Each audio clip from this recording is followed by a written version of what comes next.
माँ और बच्चे बहुत ज्यादा वीक होते हैं, इन्फेक्शन का खतरा बहुत ज्यादा बढ़ जाता है, जॉइंट्स में पेन हो जाता है, कमर में पेन हो जाता है बच्चे को पकड़ने की वजह से, रात भर दूध पिलाने की। नमस्कार दोस्तों, स्वागत है आप सबका मेरे YouTube चैनल जिसका नाम है और बताओ पिंकी। तो आज हम बात करेंगे कि डिलीवरी के बाद हमें किन किन बातों पर ध्यान देना बहुत ज्यादा जरूरी है। माँ बनना एक अलग ही अनुभव होता है हर एक महिला के जीवन में, और जो महिलाएं पहली बार माँ बनती हैं उन्हें नहीं पता होता कि हमें किन बातों का ध्यान रखना है, क्या खाना है, कौन सी एक्सरसाइज करनी है और भी अन्य कई बातें हैं। तो आज इन्हीं बातों के ऊपर हम चर्चा करेंगे। माँ बनने के बाद होता क्या है, ज्यादातर महिलाएं इससे ज्यादा अपने बच्चों पर उनका फोकस आ जाता है। तो हमें ऐसा बिल्कुल भी नहीं करना है, हमें बच्चे के साथ साथ अपना भी ध्यान रखना बहुत ज्यादा जरूरी है, क्योंकि अगर हमने इस चीज में लापरवाही की तो फिलहाल तो हमें ये सब चीजें इतना फील नहीं होती हैं, पर कुछ दिनों बाद, महीनों बाद हमें ये सब चीजें महसूस होने लगती है। हमारी बॉडी में इस टाइम इतनी ज्यादा वीकनेस आ जाती है, तो हमें बहुत सारी ऐसी बातें हैं जिनका हमें बहुत ज्यादा ध्यान रखना है इस टाइम पर। तो चलिए शुरू करते हैं। तो सबसे पहला है आराम। आपको आराम करना बहुत ज्यादा जरूरी है, क्योंकि प्रेगनेंसी के दौरान या फिर डिलीवरी के दौरान महिलाएं जो होती हैं वो ठीक से सो नहीं पाती हैं। जो डिलीवरी का प्रोसेस होता है ये भी काफी दर्दनाक पीड़ा होती है महिला के लिए। तो इस दौरान भी जो महिलाओं की बॉडी होती है वो बहुत ज्यादा थक जाती है। तो इसके लिए आपको अपनी बॉडी को आराम देना बहुत ज्यादा जरूरी है। हमारे अंदर वीकनेस आ जाती है और हमारी बॉडी थक जाती है, तो इसके लिए आपको कोशिश करनी है, जब भी आपका बच्चा सो रहा है तो आप भी कोशिश करें आप उस दौरान आराम करें या फिर रिलैक्स होकर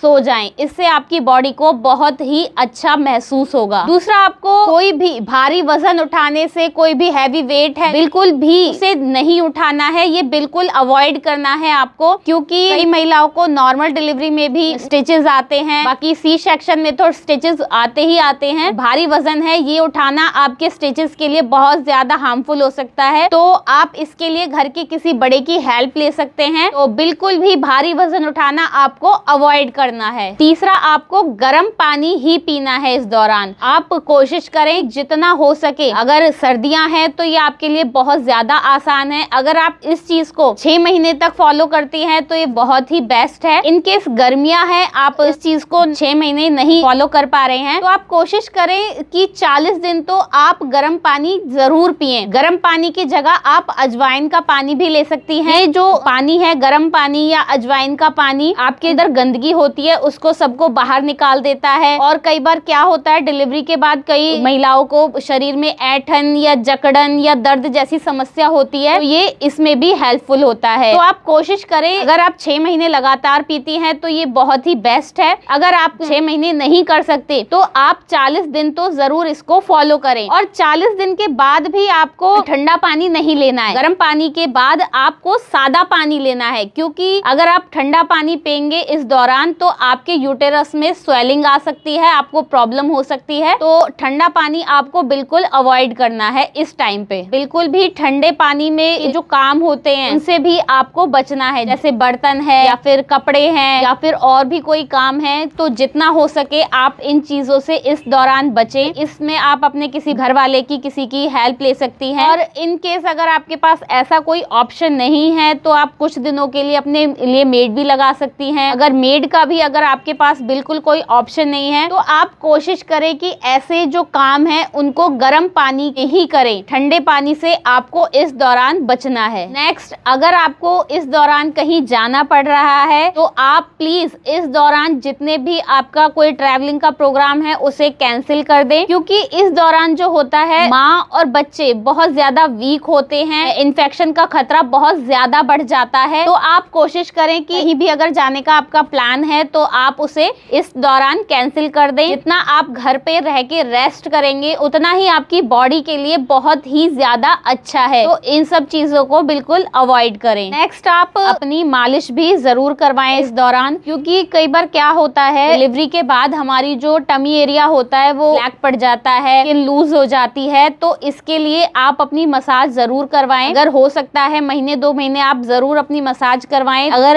इतना नहीं हो सकता तो आप 30 से 40 दिन अपनी मसाज जरूर करवाएं। इससे आपकी जो बॉडी होती है वो शाइनी हो जाती है है, बार जॉइंट्स में पेन हो जाता है, कमर में पेन हो जाता है, बच्चे को पकड़ने की वजह से, रात भर दूध पिलाने की वजह से, तो इसमें भी आपकी बॉडी को बहुत ज्यादा रिलैक्स मिलेगा। आप इसके लिए कोई मालिश वाली भी लगवा सकती हैं। अगर ऐसा कुछ पॉसिबल नहीं है तो आप घर के किसी मेंबर की इसमें हेल्प ले सकती हैं, लेकिन मालिश जरूर करवाएं। और इसके लिए आप सरसों का तेल बहुत ज्यादा बेस्ट है, तो वो भी आप इस्तेमाल कर सकते हैं। इन दिनों आपको ध्यान रखना है कि गर्म पानी से ही नहाना है। गर्म पानी से जब आप नहाएंगी तो ध्यान रखना है कि आपको गर्म पानी की धार लगाकर नहाना है। जहां भी आपके जॉइंट्स हैं, जैसे घुटने, कमर या फिर बैक, तो यहाँ पर आपको पानी की धार लगाकर नहाना है, क्योंकि जितने भी हमारे जॉइंट्स है या कमर है, डिलीवरी के बाद हमें पेन होने की शिकायत होती है। तो इससे क्या होगा, गर्म पानी से हमारे इन जॉइंट्स में अच्छे से सिकाई होगी इनकी, तो इससे हमारी बॉडी को बहुत ज्यादा रिलैक्स मिलेगा। तो आप ये बात जरूर ध्यान रखें कि आपको गर्म पानी की धार लगाकर ही अच्छे से नहाना है। इससे बहुत ज्यादा हमारी बॉडी को रिलैक्स मिलता है। दूसरा, आपको इस टाइम पे बहुत ज्यादा spicy, junk food, heavy food ये सब बिल्कुल भी नहीं लेना है। इस टाइम पर जितना हो सके आपको हल्का खाना खाना है, और बिल्कुल हल्के नमक मिर्च का आपको इस टाइम पे खाना खाना है, क्योंकि कई बार क्या होता है, इस टाइम पे कब्ज की दिक्कत हो जाती है। अगर आप हैवी फूड लेंगी या जंक फूड या ज्यादा स्पाइसी खाना खाएंगे, आपको प्रॉब्लम होगी। साथ ही आपको